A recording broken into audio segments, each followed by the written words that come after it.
Hello students, तो हम लोगों ने 7 फैब शिफ्ट 1 का क्वेश्चन पेपर अपलोड कर दिया था। शिफ्ट 1 में जितने क्वेश्चन आए थे उसमें एक क्वेश्चन रह गया था आपका रिमेनिंग क्वेश्चन, वो आपको टेलीग्राम पे मिल जाएगा। वो मैंने आपको टेलीग्राम पे अपडेट कर दिया है, तो एक बार उसको चेक कर लेना।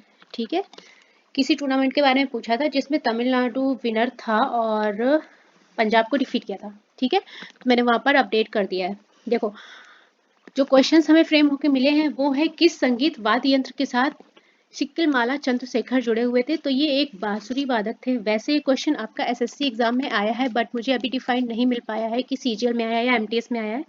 जो मिला है वो है दिल्ली पुलिस।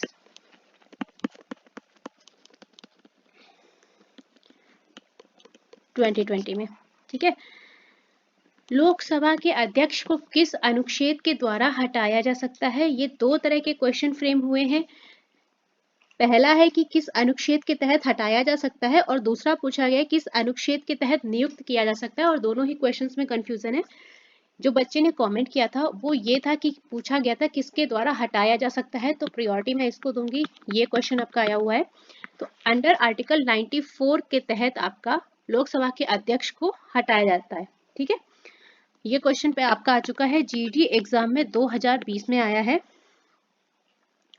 नेक्स्ट है, 7 पूर्वी राज्यों में से कौन सबसे अधिक जनसंख्या वाला राज्य है। 7 पूर्वी राज्य मैंने कल बताए थे, तो उसमें हमारा जो सबसे अधिक जनसंख्या है, बाई ऑप्शन जाएंगे असम, पर यहाँ पर मुझे ऑप्शंस क्लियर नहीं है, तो एक बार कंफर्मेशन करना अगर किसी बच्चे ने एग्जाम दिया है तो असम ऑप्शन में था कि नहीं, क्योंकि शिफ्ट 1 में भी ऐसा हुआ था कि ऑप्शन में आपका मणिपुर और मिजोरम दिया था और वहां पर बच्चे बोले थे नहीं सिक्किम था, नहीं था, इसलिए बड़े एक बच्चे ने बोला तो सिक्किम ऑप्शन में ही नहीं था, तो वहां पर मैंने क्वेश्चन को कंफर्मेशन करवाया हुआ था। भारत में सबसे अधिक जनसंख्या वाला राज्य पूछा गया था, तो ये आपका उत्तर प्रदेश हो जाता है। ये आपका जीडी 2020 में आया हुआ क्वेश्चन है। इसके अलावा ये क्वेश्चन एक और ईयर में आया है, अभी मुझे ईयर का डिफाइन नहीं है, कंफर्मेशन नहीं है। अगर कंफर्मेशन होता है तो मैं आपको बताऊंगी, बट ये आपका इंपॉर्टेंट क्वेश्चन है। अगर आपका अगली शिफ्ट में एग्जाम्स है तो ये वाला क्वेश्चन रेडी कर लेना। ठीक है, चलो। एशियाई खेल 2014 में कितने सालों बाद स्वर्ण पदक जीता था। 16 साल के बाद। इस क्वेश्चन के में थोड़ी सी डिटेल और ऐड कर देते हैं। अगर आप इसकी टोटल बात करेंगे, टोटल अप्रोक्सीमेटली डेटा है एक मेरे पास 341। ठीक है,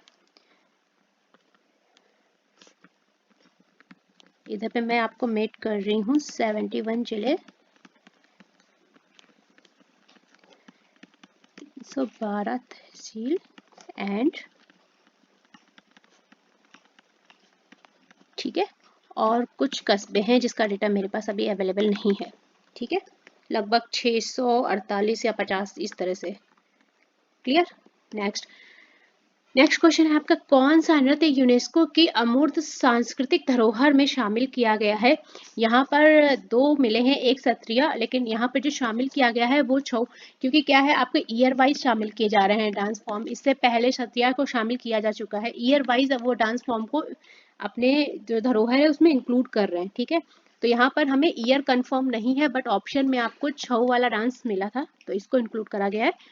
कलामंडलम कल्याणी कुट्टी अम्मा जो है किस राज्य से संबंधित है। ये क्वेश्चन आपका जीडी एग्जाम में ही आया है 2023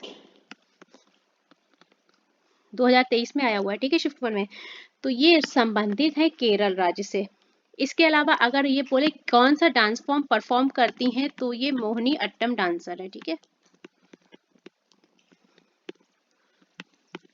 अगर नाम देके पूछ लेते कौन से डांस फॉर्म की नर्तक है। ठीक है, नेक्स्ट है हमारे पास 1956 से 61 दूसरी पंचवर्षीय योजना का मुख्य लक्ष्य, कल भी बताया था, परसों भी बताया था कि औद्योगिकीकरण विकास को उन्होंने फोकस किया था, इंडस्ट्रियलाइजेशन हमारा आगे चला था। पर्णपाती वन कहाँ पाए जाते हैं, तो समशीतोष्ण उष्णकटिबंधीय और भूमध्यरी सागरीय क्षेत्रों में। ऑप्शन में तीनों था क्या, कंफर्मेशन नहीं है। अगर इनमें से कोई एक था, वन ऑफ दिस, देन आप अपना ऑप्शन जो है उसके अकॉर्डिंग आंसर यहाँ से सेलेक्ट कर लेना। ठीक है, तीनों तो नहीं मिला होगा, इन तीनों में से कोई एक रहा होगा। लोकसभा के स्पीकर और डिप्टी स्पीकर की नियुक्ति से संबंधित अनुच्छेद। देखो यहाँ पर मैं बोल रही थी ये क्वेश्चन आपका नहीं आया है, पर मैंने मेंशन कर दिया है। जो बच्चे बोल रहे हैं ये वाला क्वेश्चन आया, तो ये वाला क्वेश्चन नहीं आया। मेंशन इसलिए कर दिया है ताकि आप लोग आर्टिकल 93 और 94 में कंफ्यूज ना हो।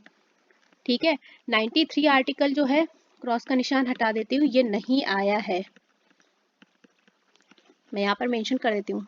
कंफ्यूजन के लिए मैंने आपको बता दिया, आपका जो आया है वो ये वाला आर्टिकल आया था, ठीक है, किस अनुच्छेद के तहत हटाया जा सकता है। चलो नेक्स्ट, संघ सूची या राज्य सूची भारत के संविधान की किस अनुसूची में दी गई है? ये क्वेश्चन आपका दिल्ली पुलिस में भी आ चुका है एक बार, बट पहले आया है 2017 में, ठीक है। ठीक है, तो ये किस अनुसूची में दिया गया? 7वीं अनुसूची में इंक्लूड करा गया है। गुड़ी पड़वा का त्योहार किस राज्य में विशेष रूप से मनाया जाता है? ये क्वेश्चन रिपीटेड है, 2024 में जो सितंबर से एग्जाम हुए थे वहां पर आया है 2024 में। अब इतने एग्जाम्स हो चुके हैं तो मुझे अभी याद नहीं है, लेकिन आपका सीजीएल में भी आया था, मुझे लग रहा है करवाया था मैंने, क्योंकि सीजीएल एमटीएस उधर सारे एग्जाम आपके कंटिन्यू हुए थे। तो ये क्वेश्चन आपका 2 बार रिपीट हुआ है। इसके अलावा आपका जो मुझे नोन में पता है वो सीजीएल 2022 में आया हुआ है ये। इसके अलावा आपका यूपी पुलिस कांस्टेबल में आया था। देखो कोई जरूरी नहीं है, अगर जीडी का पेपर है तो वो जीडी के ही क्वेश्चन पूछेगा। आप जो टेक्स्ट बुक या कहीं से भी अगर आप मॉक टेस्ट सॉल्व कर रहे हैं तो आपने परचेज करे होंगे, परचेज किए होंगे, तो आप अगर जीडी का पेपर है तो आप जीडी के ही लगा रहे होंगे। पर मैं सजेस्ट करूंगी अगर आप एमटीएस के लगा रहे हो, क्योंकि क्या है, रीजनिंग तो उतनी ही आ रही है, रीजनिंग तो आप सॉल्व कर ही लेंगे, मैथ्स भी कर लेंगे, हिंदी भी कर लेंगे क्योंकि हिंदी भी ईजी आ रही है। जिसमें आपको वेरिएशंस मिलेंगे वो है हमारी जीएस, क्योंकि इसका सिलेबस एक जगह नहीं टिकता। तो जीएस के क्वेश्चन आपको जहां से भी मिल रहे हैं आप पढ़ सकते हो, चाहे वो सीजीएल के हो। अगर आप एसएससी के पेपर दे रहे हो तो आप एसएससी के सारे पेपर को कवर करो, सीजीएल की जीके भी पढ़ो, एमटीएस की जीके भी पढ़ो। ऑप्शन या क्विज करने में कोई बुराई नहीं है ना, सीपीओ के भी कर सकते हो, जीडी के तो कर ही रहे होगे, है ना, इस तरह से। तो जीके मैटर नहीं करती कि केवल जीडी का टेक्स्ट बुक से मॉक लगा रहे हो तो केवल जीडी का करना है। मैं आपको काफी एग्जांपल इसी में दे चुकी हूँ कि आपका क्वेश्चन जो है जीडी में आप पढ़ रहे हो, ठीक है, आया वो क्वेश्चन सीजीएल में भी आया है और एमटीएस में भी आ चुका है, क्योंकि मैं नोट डाउन करके भी बता देती हूँ आपको कि किस ईयर में आया है, ठीक है। चलो नेक्स्ट क्वेश्चन, खेलो इंडिया विंटर गेम्स 2023 के बारे में आया था, कौन सा संस्करण आयोजित हुआ था?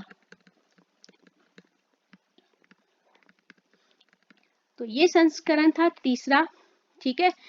और इससे आपका सीजीएल में क्वेश्चन बना था कि हरियाणा ने कौन सा पोजीशन हासिल किया था, तो वहाँ पर 5th हासिल किया था, ठीक है। चलो नेक्स्ट आपसे क्वेश्चन बना है, लॉर्ड क्रिप्स जो मिशन भारत आया था तो उस समय भारत का वायसराय कौन था? लॉर्ड लिनलिथगो थे। एक और क्वेश्चन इससे रिलेट करके ये मैंने अपनी तरफ से दिया, ये वाला आया था आपका ऊपर वाला, ये मैंने अपनी तरफ से मेंशन किया है कि अगर ये आता है अगस्त प्रस्ताव किसके द्वारा लाया गया, तो भी आपका आंसर सेम होगा। वैसे ये क्वेश्चन जो मुझे मिला है ये आरपीएफ एसआई में मिला है, 2019 में आया है, ठीक है। अगस्त प्रस्ताव के बारे में एक चीज मैं और बता दूं कि किस वर्ष आया था, ये क्वेश्चन आपका आया है तो ये 1940 में आया था, ठीक है, द्वितीय विश्व युद्ध के दौरान। चलो नेक्स्ट क्वेश्चन पे मूव ऑन करते हैं, इधर के सारे हो गए, ठीक है। संस्कृति मंत्रालय के वर्तमान मंत्री गजेंद्र सिंह शेखावत हैं। डायरेक्ट क्वेश्चन आपसे बना था, 1951 से 56 पहली पंचवर्षीय योजना का कार्यकाल था, उसका आपसे मेन एम पूछा गया था, किस पे फोकस किया गया था, तो हमारे एग्रीकल्चर एरिया पे फोकस किया गया था, कृषि क्षेत्र पर। पंचवर्षीय योजना मैंने आपको सारी बता दी है, पीडीएफ आपको मिल जाएगी टेलीग्राम पे, और टेलीग्राम की लिंक है हमारे डिस्क्रिप्शन बॉक्स में, वीडियो के नीचे जाके आप उसको चेक कर सकते हो, ठीक है। तो वहां से टेलीग्राम को ज्वाइन कर लो, एटलीस्ट जब तक एग्जाम्स चल रहे हैं तब तक ज्वाइन कर लो, ठीक है, क्योंकि पीडीएफ वहीं पे अपलोड हो पा रही है, व्हाट्सएप ग्रुप पे पीडीएफ अपलोड नहीं हो पा रही है। जनसंख्या की प्राकृतिक वृद्धि को किस नाम से जाना जाता है? जो ये प्राकृतिक वृद्धि होती है ये आपकी जन्म दर से मृत्यु दर कहलाती है। एक क्वेश्चन आपका पीएम सूर्य घर योजना से आया था, क्वेश्चन एक्चुअल में क्या था पता नहीं चल पाया है अभी, शायद हो सकता है इसके बारे में पूछा था, ये तो नहीं आया था कि कब आपकी ये मतलब सामने लाई गई थी, कब इसका प्रपोजल आया था, ये क्वेश्चन नहीं आया है अभी, एक्चुअल क्वेश्चन पता नहीं, बट मैं आपको बता देती हूँ। ये आपका 15 फेब 2024 को अनाउंस करी गई थी, और मैंने आपको मॉर्निंग की वीडियो में बोला था कि 2024 की जितनी भी स्कीम्स है वो आप एक बार ही प्रिपेयर कर लो, जो भी पीएम नरेंद्र मोदी के द्वारा लॉन्च की गई हैं, ठीक है। 2024 की स्कीम्स को एक बार जरूर से जरूर देख लो। एक क्वेश्चन मिला है, अच्छा एक बात और है, ये लॉन्च किस लिए की गई थी, तो घरों में मुफ्त बिजली देने के लिए और सरकार की बिजली की लागत में कमी हो, इस पर्पज से इसको लॉन्च किया गया था। ओम का नियम डायरेक्टली आया था कि फॉर्मूला आया था, ये कंफर्म नहीं है, बट ये सुनने में आया कि फॉर्मूला था, तो V equal to I R होता है। ठीक है, क्योंकि ओम के नियम की डिफिनीशन तो नहीं ऑप्शन में दी होगी, तो अगर फॉर्मूला आया था तो V equal to I R हो जाएगा। ठीक है, तो यहाँ पर हमारी सेकेंड शिफ्ट कंप्लीट होती है। थर्ड शिफ्ट की वीडियो हम आपको थोड़ी देर में अपलोड कर देंगे, और फिर एक कंबाइंड वीडियो भी हम अपलोड कर रहे हैं, तो उसकी टेंशन ना लें। डे वाइज कंबाइंड वीडियो भी अपलोड करते हैं, बस वो आपको मॉर्निंग में मिलेगी। ठीक है, मॉर्निंग 5 AM पे मिल जाती है। चलो, तो जिनको PDF चाहिए वो टेलीग्राम पे जरूर से जरूर ऐड हो जाए। ठीक है, और प्रीवियस ईयर क्वेश्चन पेपर हम कल से करवाना शुरू कर देंगे।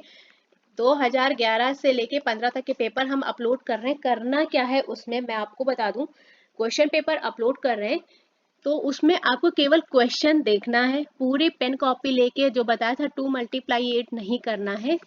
क्या करना है, रीजनिंग सेक्शन को बस देखना है। कोशिश करना कि एक पेपर की ड्यूरेशन आपकी 1 घंटे की थी, तो आपको ये कोशिश करना है कि आप 20 से 25 मिनट के अंदर 2 से 3 पेपर को देख लो। ठीक है, क्योंकि एक रिवीजन मोड पे दे रहा है, प्रैक्टिस मॉक के टेस्ट पे। जो आपको क्वेश्चन देखने में लग रहा है कि हो जा रहा है, उसको बस देख के छोड़ दो। जो टफ लग रहा है नहीं हो पाएगा, हमें उसका लॉजिक नहीं मिल रहा, उसको एक बार रिवाइज कर लो। ठीक है, तो मैं आपके 4 पेपर डाल रही हूँ, 2019, 2021 और 2023।